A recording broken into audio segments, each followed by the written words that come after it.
马兰对克洛伊是有着刻骨仇恨的，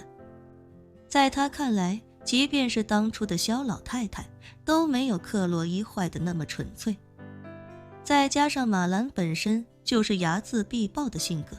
如今他成了这里的老大，自然会加倍报复在克洛伊的身上。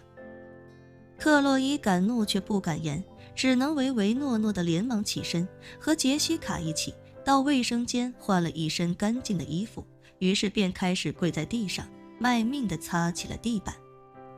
众人在牢房里自由活动了片刻之后，狱警便过来开始点名。点过名之后，狱警忽然开口道：“陈梓彤、王新宇、罗颖，你们3个吃过饭回来准备一下，收拾好个人物品，今天中午之前你们就可以办出狱手续了。”狱警这话一出，马兰表情顿时变得骇然无比。狱警叫到的这3个人名，正是那3名万龙殿女将士，也就是马兰在被德福德山惩教所最大的靠山。正因为这3人无与伦比的战斗力，让马兰在贝德福德山惩教所无人敢惹。而那些以前的牢头狱霸，原本还试图挑战马兰的权威，但也都被这3名女将士教了做人。后来所有不服气的都被打服了，打怕了，马兰也就成了当之无愧的贝德福德山鬼见愁。可是马兰怎么都没想到，支撑他成为被德福德山鬼见愁的3大靠山，竟忽然要出狱了。紧张的他立刻开口问道：“怎么回事啊？”他们这就要出去了。狱警微微一笑，点头说道：“他们的案子被告已经撤诉了，今天就可以恢复自由了。”说着，他看向马兰，笑着说道：“对了，兰姐，我让厨房给您准备了豆浆油条，您一会儿尝一尝。”马兰整个人呆立在当场，哪还有心情吃什么豆浆油条？他现在已经吓得脸都发青发白了。3名女将士也有些诧异，因为他们之前得到的命令是要在贝德福德山惩教所好好的保护马兰，所以在他们看来，只有马兰先出狱了，接下来才会轮到他们。但他们万万没想到，自己竟然会在马兰前面出狱。他们3个人也很清楚，自己这段时间帮助马兰，在贝德福德山惩教所树立了绝对的威信，但同时也树敌无数。因为自己3人24小时都在马兰身边，所以那些被打服的人自然是不敢造次。可是如果自己3人先一步出狱，只留下马兰自己的话，那马兰还不得被这些复仇的人活活打死？别人就不说了，光是同在一个牢房的克洛伊，恐怕就会要了马兰的命。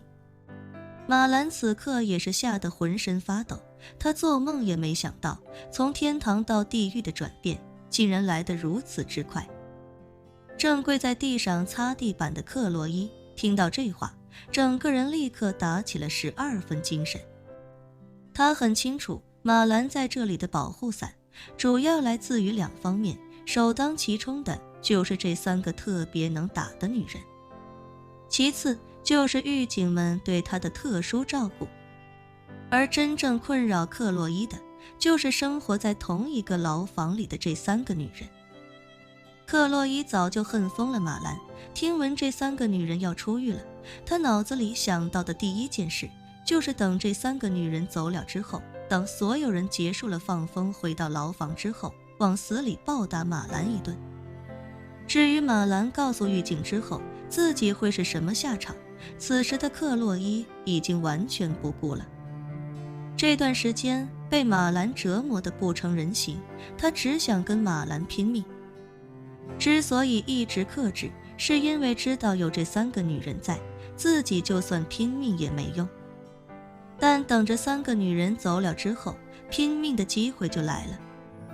马兰此时慌乱恐惧充斥心头，鬼使神差的也看了克洛伊一眼。当他看到克洛伊正在用无比恶毒的眼神偷偷瞄着自己的时候，马兰只感觉后背一阵发冷。此时的马兰恨不得大嘴巴子狠抽自己100个耳光。他在心中紧张地暗忖：妈的，这不是完犊子了吗？这不是。早知道他们3个今天要被放走，昨天我就答应叶晨，今天赶紧出狱了。现在倒好，叶晨已经跟他的朋友打过招呼，让我在这里多待几天，那等他们3个一走，我岂不是要死在这里？此时那3名万龙殿女战士也有些担忧，其中为首的陈梓彤忍不住用中文对马兰说道：兰姐，我们要走了，你可一定要保重啊。马兰都快哭了，整个人哆哆嗦嗦地拉着陈梓彤的手，哭着说道：梓彤啊梓彤，你说什么也不能把我扔在这里啊，梓彤，你要是就这么走了，我可怎么办啊，梓彤？克洛伊和杰西卡这2个王八蛋还不得活剥了我啊？还有其他牢房那帮老美老莫，他们肯定都恨不得能要我的命。陈梓彤无奈地说道：兰姐，我也不知道我怎么这么快就能出去了，我还以为我得比您更晚出去呢。等我们走了，您可一定要多保重啊，要不就赶紧想办法也快点出去吧。马兰哽咽道：现在说什么都晚了，我就算想出去也得先跟我的女婿打电话，让我的女婿赶紧想想办法。可是你们今天中午之前就走了，就算我女婿下午就能把我弄出去，中午到下午的这段时间，我恐怕也活不下来啊。说完，他看向陈梓彤，一脸期待地说道：梓彤，要不你再抓紧时间犯点事儿吧，出门打个狱警，或者当着狱警的面打几个犯人，这样你不就能重新被关起来了吗？陈梓彤愣了愣，摇头说道：兰姐，美国的司法体系它也不是这么运作的，就算我在这里打了狱警，那也不是直接就把我继续关在监狱里了，他们肯定会先通知警察把我抓过去，然后再由警察把我起诉到法院，然后法院再判我进来，我才能进来。那等我进来的时候，估计都得2天以后了。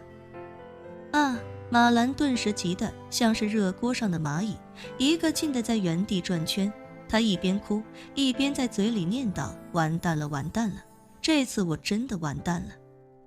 说着，他忽然回过神来，紧张地说道：不行，我得赶紧去给我的好女婿打个电话，让他赶紧想想办法救我出去。陈梓彤安慰他道：兰姐，您先别着急，您就是想打电话也得等放风时间，还是先去吃饭吧。马兰慌乱地说道：我现在想死的心都有了，哪还有心情吃饭？说完，他眼眶含泪，嘴里自言自语地嘟囔道：我的好女婿，妈能不能活着出去就全靠你了，你可一定要想办法救救妈啊。本期视频结束，欢迎订阅我的频道，这样就不会错过精彩内容。